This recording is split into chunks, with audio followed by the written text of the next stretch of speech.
Hello, this is Debra Cohen, a story and a song. And today is part 2 of Jewish meditation. Because I would like to eventually be able to offer Jewish meditation with Tai Chi, which I am currently studying to teach in the Pinellas County areas of Florida. So if there's something that interests you, then stick around for the next 30-ish minutes and I'll talk a little bit more about what is Jewish meditation. I'll be right back after this message. A Story and a Song podcast by Debra Cohen. Interfaith music. Every Sunday, 11:30 a.m. Eastern Time. Books, music, singing for life. How songs elevate in praise. Deeper mysteries of the soul. For all creation. It's the golden age of praise, singing from your heart and your soul, music, stories, and merch, of course, on Amazon. A story and a song about life. And again, this is Debra Cohen, and I hope that you're able to view my video streaming today, because when I look at my camera monitor, I'm frozen. So I'm not sure exactly what's going on, but perhaps you can hear the audio and that will suffice. All right, so again, this is Debra Cohen, and I write and sing and record different genres of music based on my spiritual journey in life as I enter my 7th decade of life. My music has changed radically, although I will always have a soft spot for the Beatles. And if you are a baby boomer like me, maybe you'd like to know a little bit more about what it was like to live in the 60s. So I will be sharing some information about me as a baby boomer in my first book coming out January 1st, 2026. It's a memoir, and I couldn't fit it all into one book. So I'm going to make series, and the first book will be up until maybe the 2010, maybe 2008, 9, 10-ish. And so series 2 of my memoir, when I ever decide to write it, in between recording music and learning how to teach Tai Chi and learning Jewish meditation and keeping my husband happy and trying to take care of my body that is aging, although I do believe in regenerative medicine. Thank you, Lord, that it's available to us in this day and age. So I don't have to sit in my rocking chair and just teeter-totter in retirement. That ain't me, babe. It's not me. It won't be. So let's talk about Jewish meditation. If you're a Jew or a Christian or otherwise, and you're curious about the spiritual dimension of meditation, you know there's different religions out there that offer meditation, but you have to find the one that resonates with you spiritually. So this would be for those who are curious about Judaism, Jewish roots of Christianity, even Christianity, Catholicism, or maybe you don't believe in any of the religion, but you're still one of the above. So let's dig in.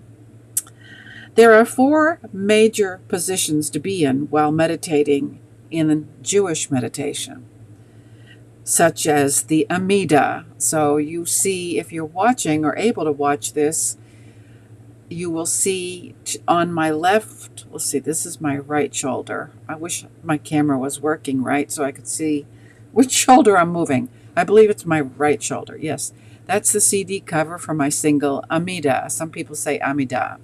It's one of the prayers that we do in the synagogue. So it's a work. When we pray, it's work. So this is a way to meditate while you're praying.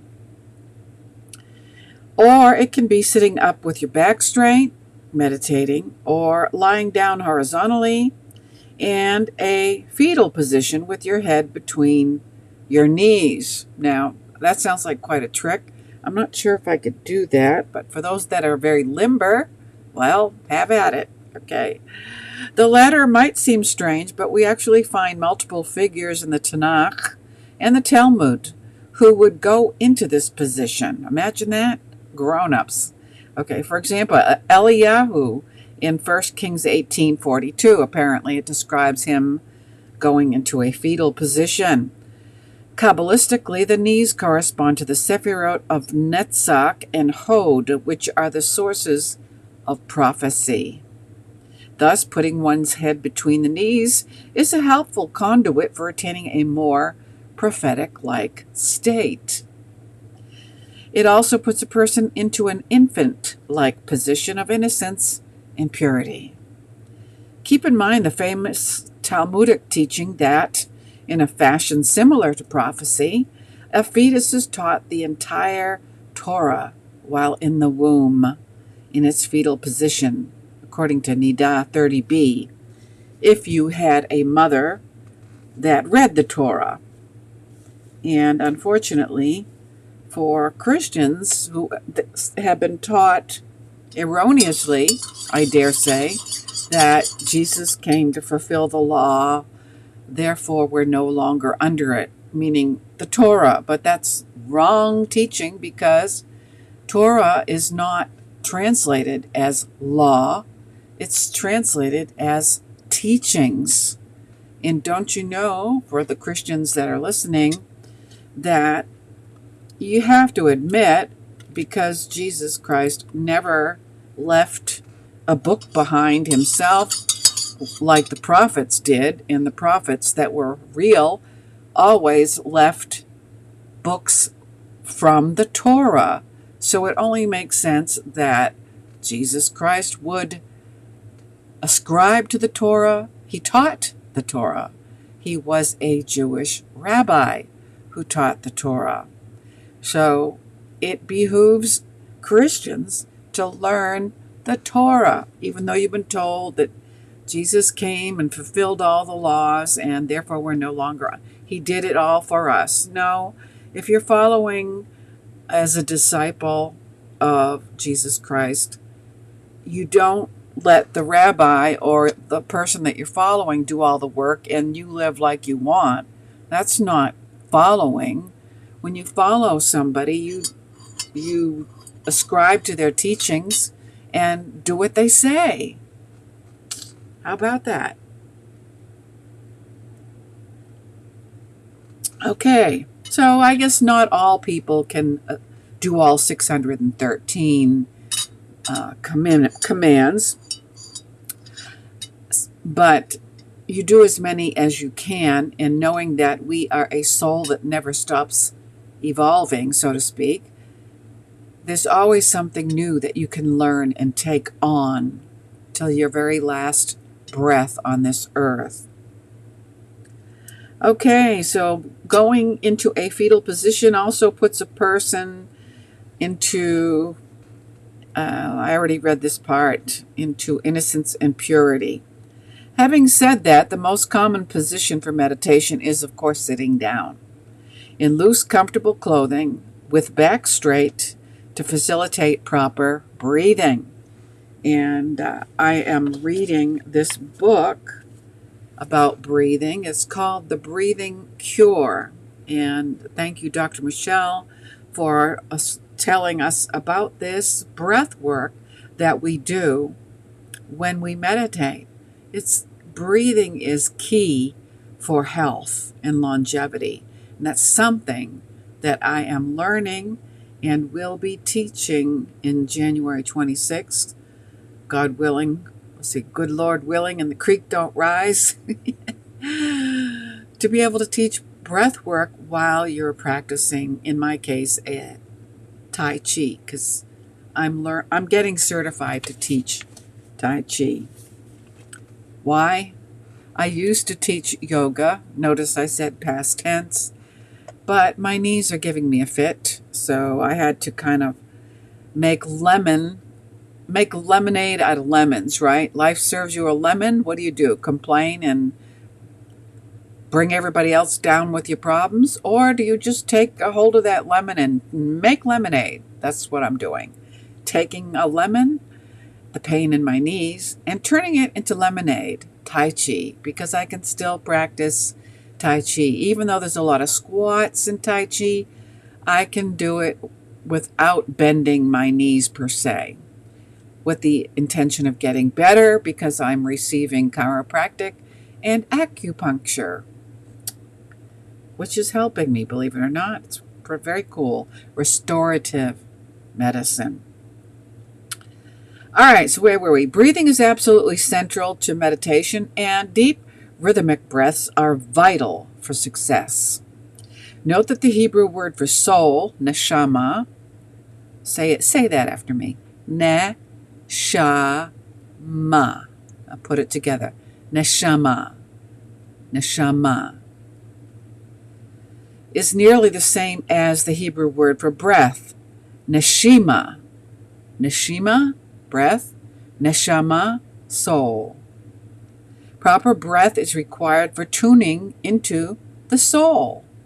Relatedly, the air around a person who is meditating should be as clean and fresh as possible. Some people like to light candles or incense to help them relax, but it's important to be aware that a flame will produce unhealthy smoke particles and poisonous carbon monoxide, albeit small amounts. It's best to have fresh, cool air, and even better to meditate outdoors in the woods, where the trees serve as natural air filters. The great Ramak, aka Rabbi Moshe Cordovero, would go out into the wilderness to meditate in a technique called gerushin. Gerushin, meaning separation, and recite various Torah verses to enter a prophetic light state. His observations were recorded in the Sefer HaGerushin, Sefer book. The book HaGerushin. And I'm going to write that down because I want to see what kind of meditations that Rabbi Moshe Cordovero wrote with the development of my own meditation class practice. So Sefer Ha-H-A Gerushin, Gerushin as in Nancy. And that is Torah verses and the observations of meditation by Rabbi Moshe Cordovero. Very cool. Okay, let's continue. I hope you're enjoying this. And again, I apologize if my video is not working good today. It's not working good for me either, but I'm hoping that you can still hear the audio. Not sure what's going on, but sometimes the internet lets you down. Okay. Some people like listening to music to get into a calm meditative state. This can certainly help, and we see in multiple places in the Tanakh that music was used by the prophets. And you can see this proof by going to 2 Kings 3:15 and the Zohar, chapter 2, 45a. Eventually, a person might find the music to be a distraction, and I do, because I'm always hearing music in my head. It wakes me up when I'm sleeping, or I shouldn't say it, I should say God. The muse, the Spirit of God, wakes me up with a new song in the night and in the day. Okay, so I have to get up. Like last night, I should have got out of bed because I heard a good song. New songs I've never heard before, And I have to get up and record them into my voice recorder because I forget them when I wake up. I'm awake now. I heard a great song last night and I was just too lazy. Let's call a spade a spade. Too lazy to get out of bed and record it. Okay, anyway. In the Tanakh, we also find reference to groups of people prophesying together, and some may prefer meditating with a partner or in a group. One of the reasons for this is if a person manages to get into a very deep meditative state or trance, there will be someone around to help them come out of it. Whoa, I mean, have you ever been that deep in your meditation that you needed somebody to help you wake and come out of it? Woohoo! Oh, all right, we're doing good here for time. Finally, let's conclude, right? One of the common concerns during meditation is the emergence of various thoughts and worries in one's mind. A person might suddenly remember they have something to do important or become engrossed in a pressure issue. It is totally all right for such thoughts to pop up, and there is no need to try to force them away. One can diverge from the meditation for several minutes and give the issue a little bit of thought, if necessary, and then gently escort it away and continue in the meditation. Now, personally, what I do is when I meditate, I have a pen and paper beside me. Pen and paper. And when something pressing comes to my mind that I think, ooh, I got to remember that, I just take a moment with my pen and write it down. And then I go back into my meditation. That way it's there, and I don't have to think about it. What if I forget it? What if? Okay, anyway, okay. This was already suggested long ago in the Sefer Yetzirah, one of the most ancient Jewish mystical texts. It taught that when a person meditates upon the 10 Sefirot, and this is Kabbalah, so if you don't know it, no sweat, they should bridle their mouth in silence, and if one's thoughts run astray, they should simply return to the meditation.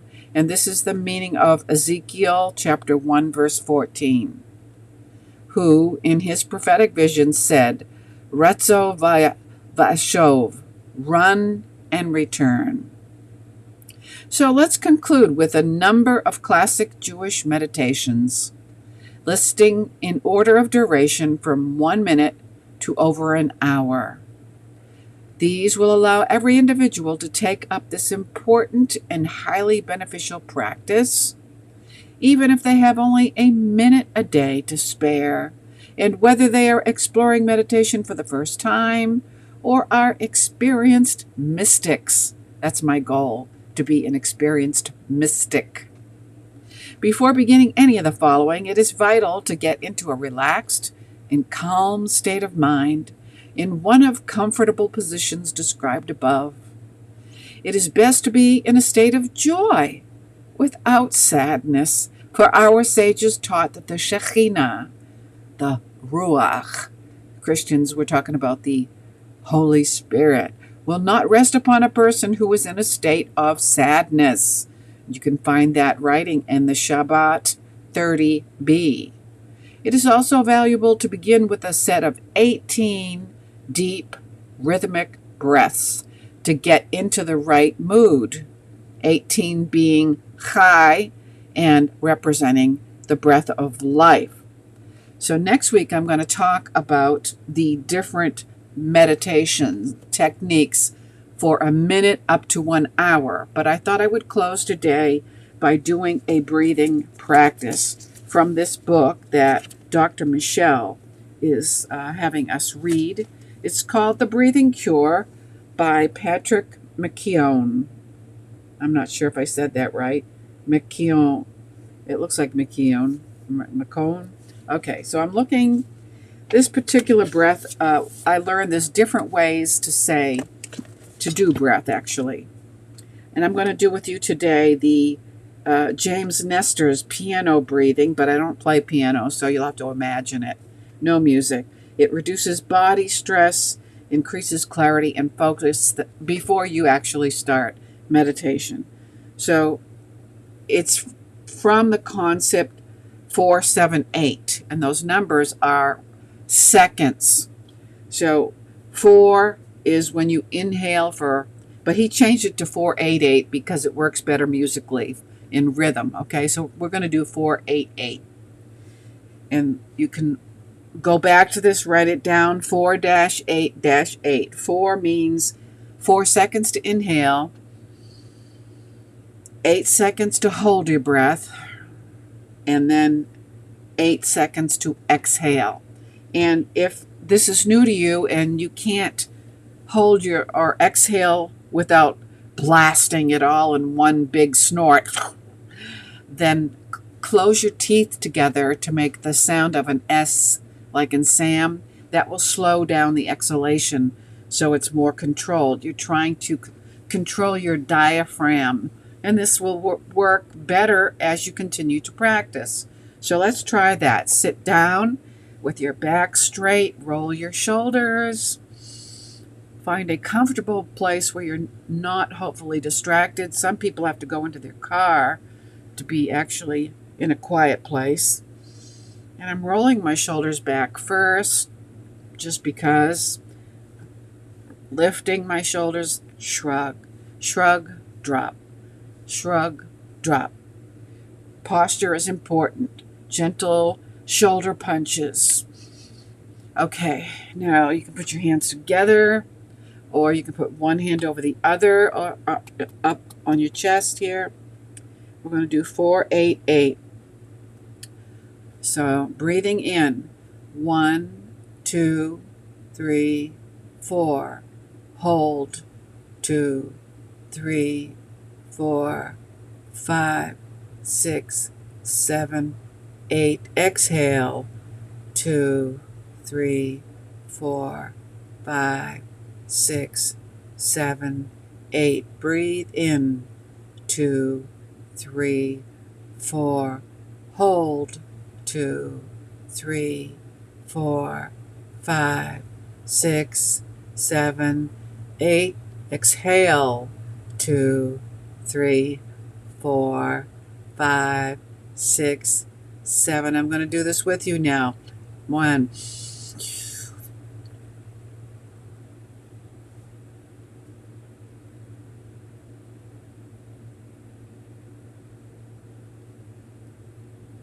Exhale.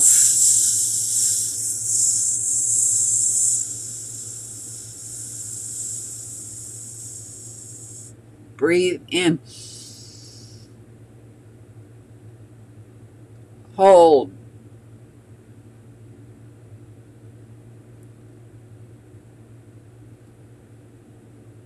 Exhale.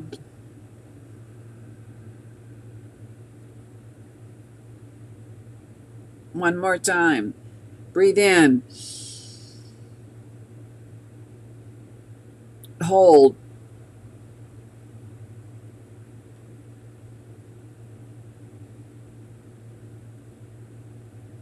Exhale.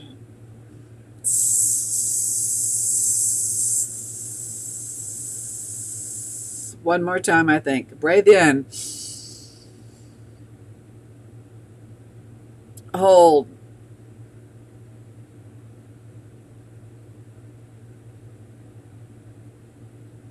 Exhale.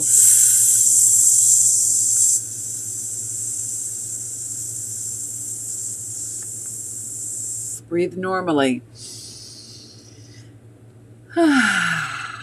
Now that works for me. Some people like different breathing work, but if you want to know all the different techniques, I would recommend this book, The Breathing Cure by Patrick McKeown. And what I'm hoping to do is grow my tribe of people like at any age. I'm 71. I'm not interested in being old and decrepit.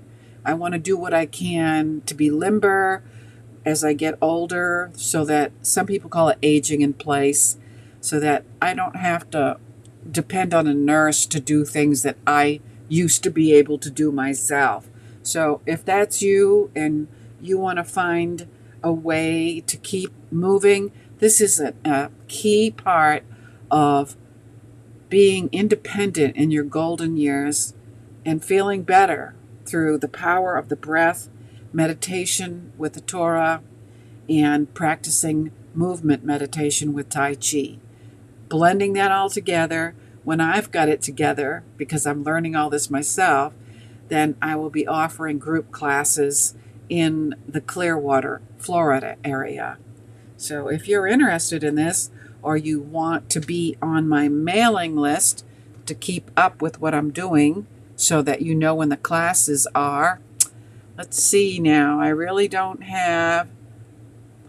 have a Tai Chi website. I guess I'm going to have to make one.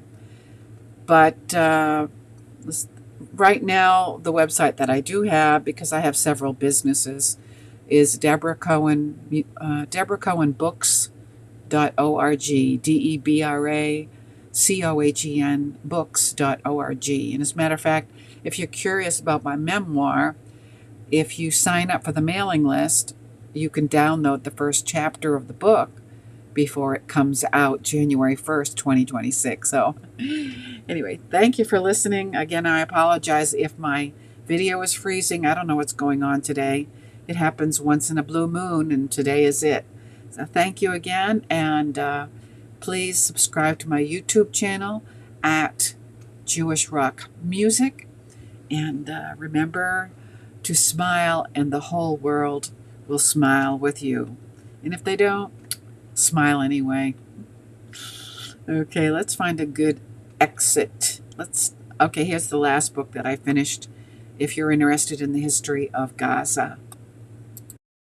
I am the future generation of children in this world. Are my parents going to tell me the truth about Gaza? And where will they get this information? Certainly not on social media, but I found this new storybook called The Sand Garden by the Sea that tells me a true story about the Jews living in Gaza when Gaza was a beautiful place to live. Parents, don't wait for teachers to tell your children the truth. Find books like these to read to your children and tell them the truth.